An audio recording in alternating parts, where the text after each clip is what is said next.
ఇవాళ సింగరేణిని భారతీయ జనతా పార్టీ ప్రైవేటీకరణ చేస్తుంది, ప్రైవేట్ పరం చేస్తుందని చెప్పి ఒక తప్పుడు వాతావరణం తయారు చేసే ప్రయత్నం చేస్తున్నారు.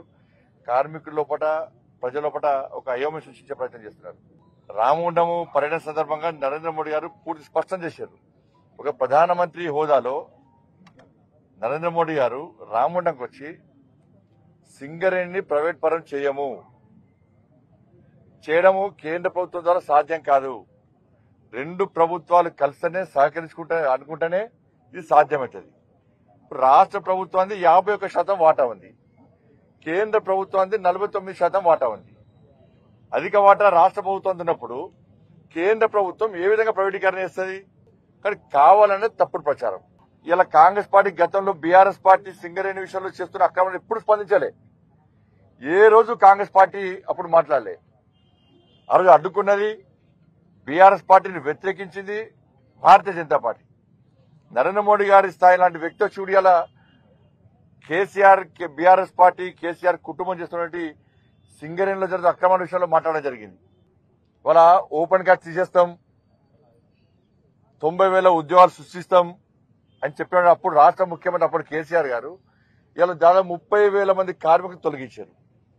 కాంట్రాక్ట్ అనే పదం ఉండని అప్పటి రాష్ట్ర ముఖ్యమంత్రి పూర్తిగా కాంట్రాక్ట్ పని చేశారు, అవుట్ సోర్సింగ్ పెట్టి చేస్తున్నారు. ఇవాళ 2000 గతంలో చట్టం చేసినప్పుడు కూడా ఈ గనులను ఎవరైతే బ్లాక్ లిస్ట్ లో ఉన్నాయో గనులను వాటిని రాష్ట్ర ప్రభుత్వం కోరితే తిరిగి అప్పగించే విధంగా ఆ చట్టంలో రూపొందించిన చట్టం ఉంది. అలా ఇప్పుడు బీఆర్ఎస్ పార్టీ చెప్పాలి, తాడిచర్లను ఏపీ జన్కోకి ఇస్తే మరి బీఆర్ఎస్ పార్టీ అప్పుడు తీసుకున్నాయి కదా, ప్రైవేట్ వ్యక్తులకు అప్పయిపోయింది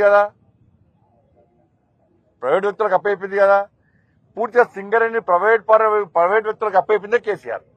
ఆయన కుటుంబ లాభం పొందాలి, కాంట్రాక్టర్ లాభం పొందాలి, కమిషన్లు దుప్పాలి. వాళ్ళ గతంలో ఈ 6 జిల్లాలు సింగరేణి కుటుంబాలతో కార్మికుల కుటుంబాలతో కలకలనాటి. ఇవాళ ఇలా కేసీఆర్ అనే మూర్ఖుని వల్ల ఆయన మూర్ఖత్వ ఆలోచన వల్ల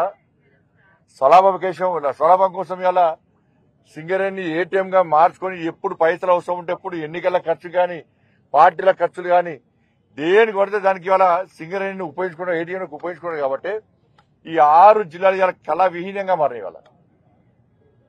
వాళ్ళ కుటుంబాలు అరిగోచబడుతున్నాయి. కానీ ఇటువంటి పరిస్థితుల్లో ఇలా కాంగ్రెస్ పార్టీకి ఏమైనా చిత్తశుద్ధి ఉంటే, మీకు నిజాయితీ ఉంటే, సింగరేణి మీద ప్రేమ శ్రద్ధ ఉంటే, సింగరేణి కార్మికుల మీద మంచి ఆలోచన మీకుంటే గతంలో కేసీఆర్ ప్రభుత్వం చేసినటువంటి అవినీతి మీద మీరు సిబిఐ విచారణ కోరండి. నేను ఒక డిబేట్ లో చూసినాం నిన్న, ఎస్ కుమార్ గారు డిబేట్ లో పాల్గొన్నప్పుడు నాయకుడిని చూడలేగా నేను, మేము సిబిఐ విచారణ కోరుతాం అన్నారు. మీరు గతంలో జరిగినటువంటి అక్రమాల మీద సిబిఐ విచారణ కోరే దమ్ము మీకుందా? నిన్న కాంగ్రెస్ పార్టీ నాయకులు సిబిఐ విచారణకు మేము సిద్ధము, కోరుతాము, లెటర్ రాస్తామని చెప్పన్నారు. దానికి మీరు కట్టుబడి ఉన్నారా? భారతీయ జనతా పార్టీ పక్కా విచారణ చేస్తాం. కాబట్టి గతంలో కేసీఆర్ కుటుంబం ఏ విధంగా దీనిలో లాలూచిపడి సింగరేణిని నష్టాలకు గురి చేసి స్వలాభం కోసం ఏ విధంగా పుట్టుబడి పైసలు చంపిందో కాంగ్రెస్ పార్టీ బీఆర్ఎస్ పార్టీ శిక్షణ పొందింది. ఇలా ఏ స్కామర్ చూడండి, అంత బీఆర్ఎస్ పార్టీ సిట్ వేసింది అనేక అంశాల మీద. నయం కేసు కానీ, మియాపూర్ భూముల కేసు కానీ, డ్రగ్స్ కేసు కానీ, పేపర్ లీకేజ్ కేసు కానీ, ఇట్లా అనేక కేసులను సిట్ వేసారు. అవి అడ్డే పోయినాయి.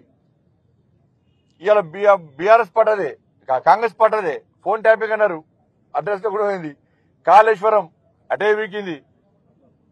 ఇప్పుడు సింగరేణి మళ్ళీ దానిలో కేసీఆర్ ఏ విధంగా లాభం పొందిండో ఆ విధంగా లాభం పొందాలని చెప్పి కాంగ్రెస్ పార్టీ ప్రయత్నిస్తుంది తప్ప ఇలా వేరే ఆలోచన లేదు. కానీ భారతీయ జనతా పార్టీని బదనాం చేసే ప్రయత్నిస్తే కార్మికులు నమ్మే స్థితిలో లేరు.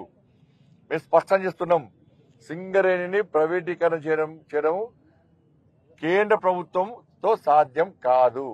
దాన్ని ఆలోచించాలని కోరుతామండి.